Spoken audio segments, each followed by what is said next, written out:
দ্রুত সময়ের মধ্যে দেশকে স্থিতিশীল অবস্থায় এনে অন্তর্বর্তীকালীন সরকার নির্বাচনের পথে হাঁটবে বলে আশা করছেন বিএনপি মহাসচিব মির্জা ফখরুল ইসলাম আলমগীর। বিকেলে প্রধান উপদেষ্টা ডক্টর মোহাম্মদ ইউনূসের সঙ্গে বৈঠক শেষে তিনি বলেন, শিগগিরই রাজনৈতিক দলগুলোর সাথে আলোচনা করে জাতীয় নির্বাচনের তারিখ দেবে সরকার। কামরুজ্জামান রাজীবের রিপোর্ট।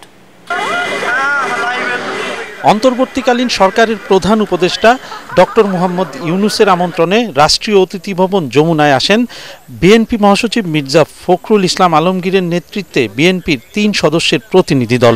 প্রায় ১ ঘণ্টার বৈঠক শেষে বাইরে এসে বিএনপি মহাসচিব সাংবাদিকদের জানান, প্রধান উপদেষ্টার সাথে ফলপ্রসূ আলোচনা হয়েছে।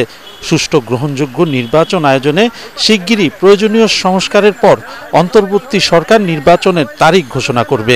আমরা অত্যন্ত আশাবাদী হয়েছি যে এই অন্তর্বর্তীকালীন সরকার যার নেতৃত্বে প্রফেসর ইউনূস রয়েছেন, তারা তাদের আন্তরিকতা, দেশপ্রেম, যোগ্যতা দিয়ে খুব দ্রুত তারা একটা স্টেবল অবস্থায় নিয়ে আসতে পারবেন এবং একই সঙ্গে তারা একটা নির্বাচনের দিকেও যেতে পারবেন এবং প্রয়োজনীয় সংস্কারসমূহ তারা পূরণ করবেন বলে আমরা বিশ্বাস করি। আজকে আমাদের আলোচনা অত্যন্ত ফলপ্রসূ হয়েছে।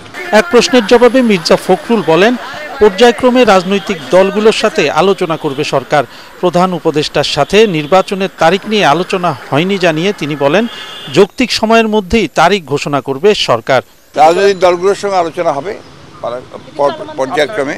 আমরা কোনো তারিখ বলিনি, বলার প্রয়োজন নেই, ওনারই তো তারিখ বলবেন, আমরা তো তারিখ বলবো না। এদিকে গুলশানে দলের চেয়ারপারসনের কার্যালয়ে রাশিয়ার রাষ্ট্রদূতের সাথে বৈঠক শেষে বিএনপির স্থায়ী কমিটির সদস্য আমির খসরু মাহমুদ চৌধুরী বলেছেন, দেশের স্বাধীনতার সার্বভৌমত্বের ক্ষতি করে কারো সাথে সম্পর্ক রাখতে চায় না বিএনপি।